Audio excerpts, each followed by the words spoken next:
Let's talk about decentralized social media here. Decentralized social media app Damus is expected to be delisted from the App Store. This is according to Damus founder William Kasserin. Kasserin tweeted that they're getting removed from the store even after updating the app to comply with rules and make it clear that their tipping feature is not there to sell digital content. We have a clip of the CEO from Damus explaining how the feature works that was done before this story broke. We just utilize the Lightning Network. So one thing we do is we can put Lightning addresses in your profile, and then clients integrate a little Lightning button where you click it, and it just sends Bitcoin over Lightning. So that was it's kind of trivial to do, because with Bitcoin you don't have to ask permission to do integrations or anything. You just kind of can just build on top of it. So as a Bitcoiner, I worked on Bitcoin Core and I worked on Lightning nodes, and it was natural to me just to add that into a social network.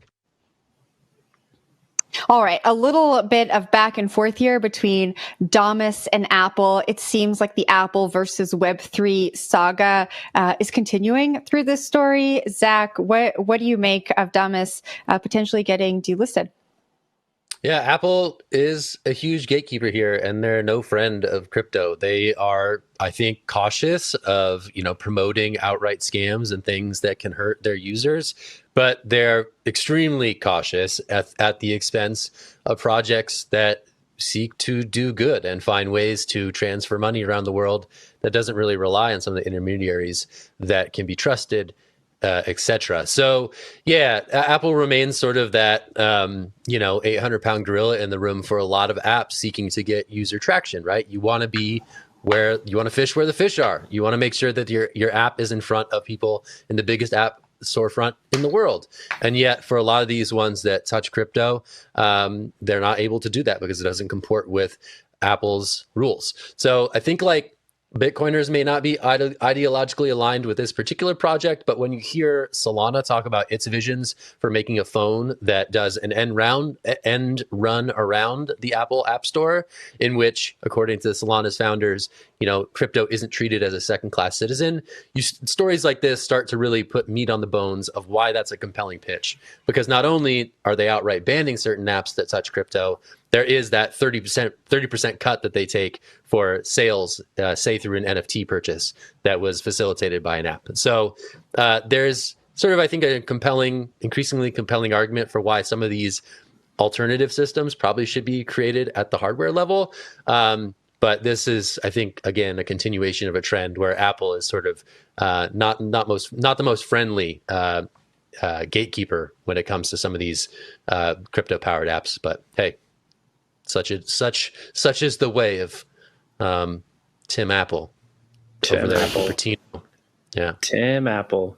Yeah, I saw Jack Dorsey tweeting about this yesterday. He's a fan of Nostr. He's given a lot of money to Nostr for development of the project, and I think he's a prolific zapper on Nostr. I think the issue here mainly was around the fact that you can basically send tips on Nostr via the Lightning Network to unlock certain content or to tip for content.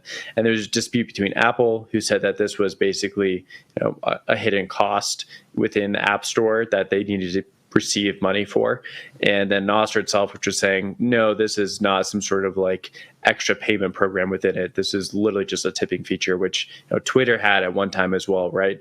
And I think with the Lightning Network aspect, Apple cannot get that 30% tax that they want, right? It's a peer-to-peer network, even on the Lightning level. So it's difficult for them to be able to get that money. And I guess Nostr didn't want to get rid of that feature. And I think it's a pretty key component of why they built it. So they had to get rid of it. That being said, you can still use this product on browser or on Android. So it still exists.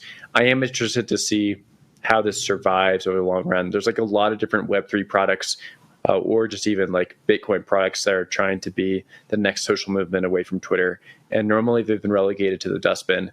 This one had some staying power and has had some interest from people like Jack Dorsey. So maybe it can survive what's going on here with Apple. Jen?